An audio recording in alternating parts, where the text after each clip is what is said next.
Welcome to section 6.1, solve linear systems by graphing. Now, a linear system is just when you have multiple linear equations that are all related within the same system.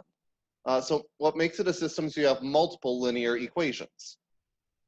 So something you might be asked to do is to solve the graph, use the graph to solve the linear system, and then check your solution algebraically. So for this example, we have our first line, which is this line, and our second line, I'll go with purple, which is this line.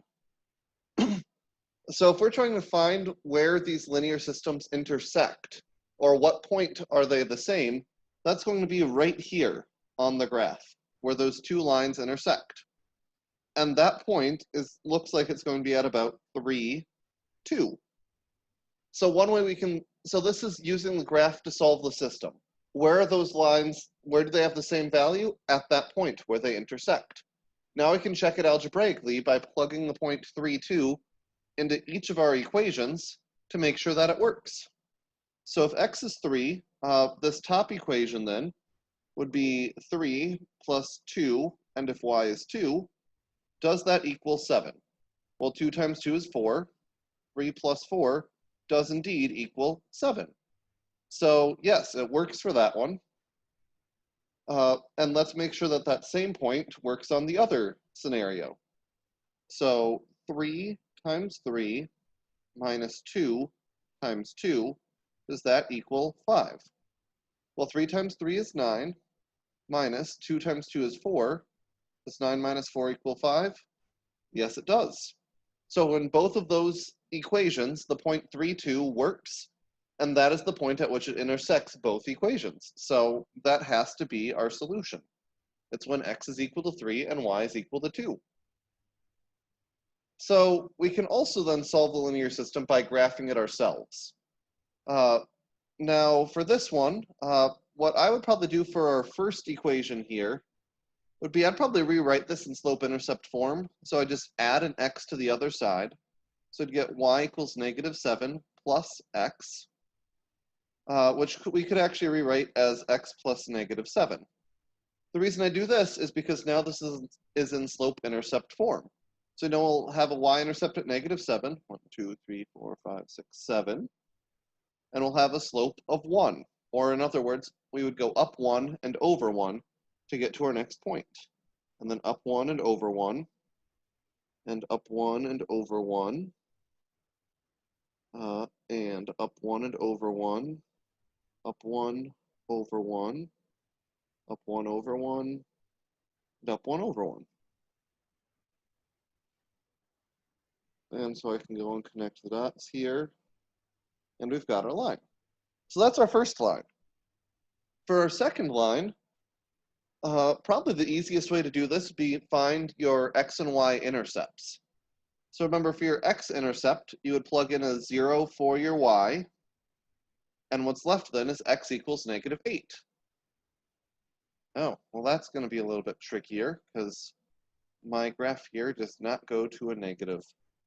But I guess I can just extend it out anyways. So 1, 2, 3, 4, 5, 6, 7, 8. So there's our x. And then for our y, we can go and plug in a 0 for our x, divide both sides by 4, and we'd get a y equals -2. So that means our y then would be here at -2. So in other words, we went right 8 and down 2, or with our slope-intercept form, right 8 down 2, we actually do rise over run, so -2 over 8. So that'd be the same as a slope of -1/4. So in other words, we could go down 1 and then right 4. Up. Down 1, right 4, down 1, right 4. And hey, that actually works really well, because that then goes through the same point. So now we have our solution to our system. It's going to be when x is equal to 4 and y is equal to -3. So that's one way that you can use graphing the lines to be able to solve your system. Now let's do a couple of word problems. So a tennis season pass costs $90 and then they charge you $4 per session. Without a season pass, each session costs $13. Write a system of equations to represent this scenario. Well, we have the cost for the first one, which is upfront $90. Plus then it's $4 for each session after that. Without the season pass, our total cost is $0 upfront, but then it's $13 for each session. So here's a system of equations just to represent that scenario. And that's it. We didn't actually have to solve it. We just had to write it. So let's go and try another word problem here. A business rents skates for $15 and bicycles for $30.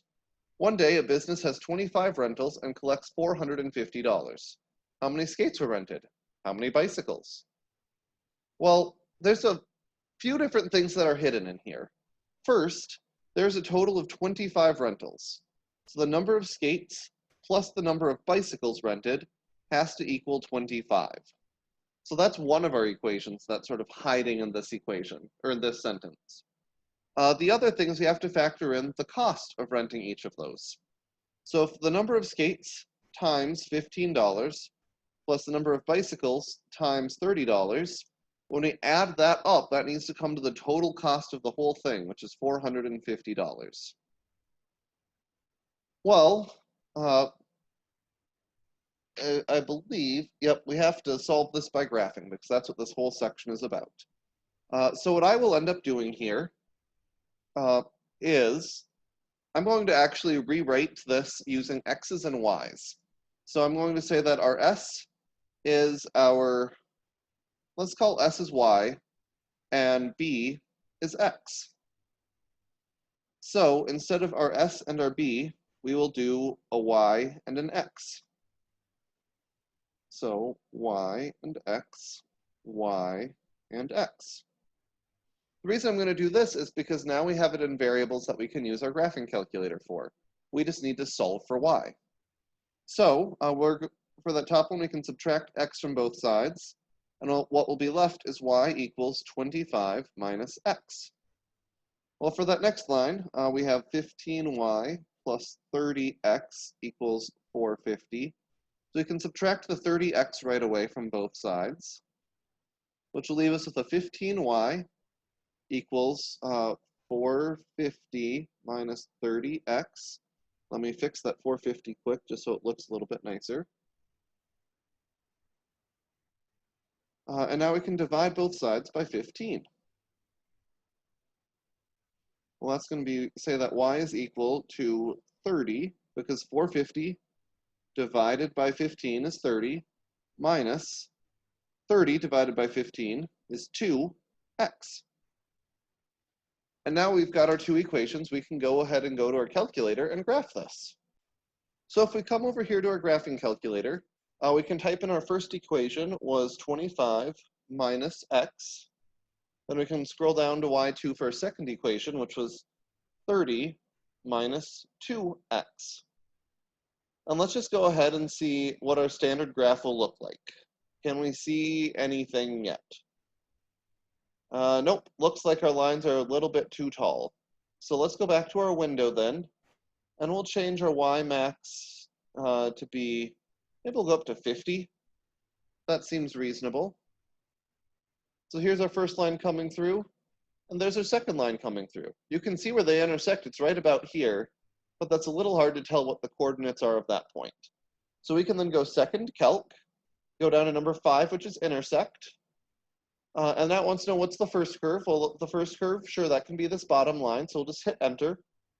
And then it jumps up to the other line, asks, is this the second curve? Well, yeah, we want to know when those two lines intersect. So yes, that is our second curve.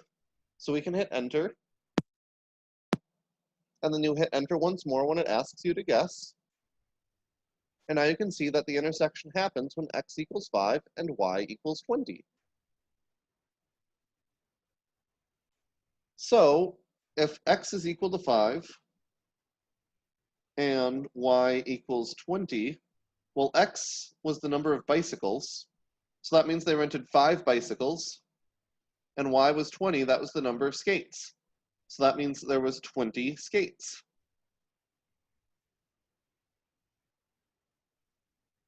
And that's everything for today. So hopefully that made sense. Let me know if you have any questions, and otherwise, good luck.